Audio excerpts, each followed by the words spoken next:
My neighbors have been playing the same lullaby for 847 days.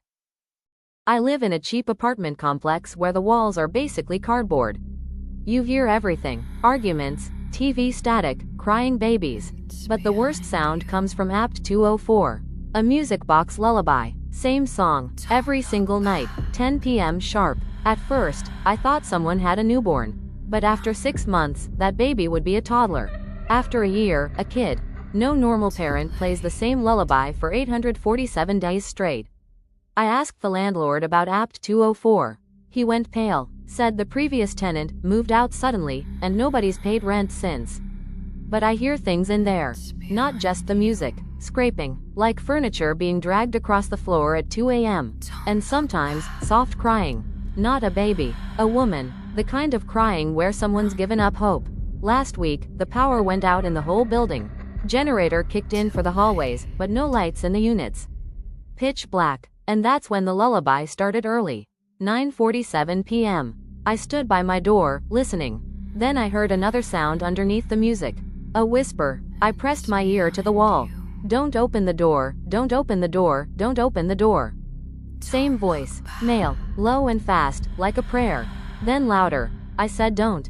I backed away. The lullaby stopped. Silence. Then 3 slow knocks on my wall.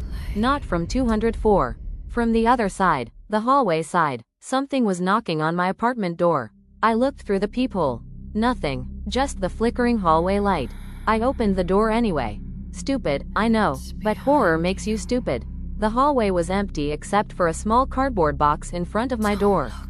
No label, no tape, just folded shut. I brought it inside. Inside was a single VHS tape. No markings, and a Polaroid photo. The photo showed my bedroom window. Taken from outside. In the photo, I could see myself, asleep in bed. The timestamp on the Polaroid was tonight's date. The clock on my nightstand in the photo read 10:17 p.m. I looked at my actual clock. 10:14 p.m. 3 minutes from now. I ran to my window. Pulled the blinds. No one outside, just the dark courtyard. But someone had been there. Someone would be there in 3 minutes. 10:16. I grabbed my phone to call 911.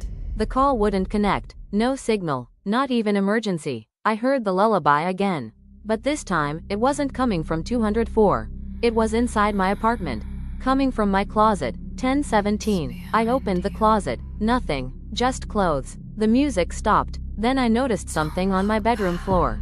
Wet footprints. Leading from the window to my bed. They weren't there before. And they were still dripping. I followed them back to the window. Pushed the curtain aside. Someone was standing in the courtyard, looking up at me. A woman in a white dress. Her face was wrong. Not deformed. Just empty.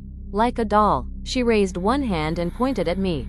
Then she smiled. Too wide. Way too wide. I slammed the blinds shut and ran to the front door. I was going to get out. Drive anywhere. But the door wouldn't open.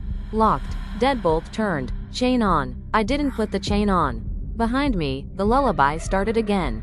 But slower. Warped. Like the music box was running out of batteries. And the closet door, the one I definitely closed, was open again. Inside, where my clothes used to hang, there was now a doorway. A dark hallway that didn't exist before. And at the end of that hallway, the same woman in white was standing. Waiting. The last thing I remember is the smell of roses and rot. Then nothing. I woke up in my car this morning. Keys in the ignition. Engine running. Garage door closed. Carbon monoxide warning light flashing. I should be dead, but I'm not. I drove straight to the police station. They checked apt 204. The door was unlocked. Inside, no furniture, no tenant, just a single music box on the floor in the center of the room. Still playing, and on the walls, hundreds of Polaroid photos. Every single one showed a different person sleeping in their bed. Every single one had a timestamp. Every single one was dated tomorrow night. I'm posting this from a library computer because my phone won't turn on. The librarian just walked by and asked if I was okay. I said yes, but she looked at my neck and her face went white. I ran to the bathroom mirror. There's a handprint on my throat. Small, child-sized, and fresh. Behind me in the reflection, the bathroom stall door is open. The woman in white is standing there. She's holding a music box. It's 9:58 p.m. right now. The lullaby will start in 2 minutes. If you hear a music box tonight, don't look for it. Don't open any doors. And whatever you do, don't check your closet. Some songs are invitations, and some invitations you can't decline.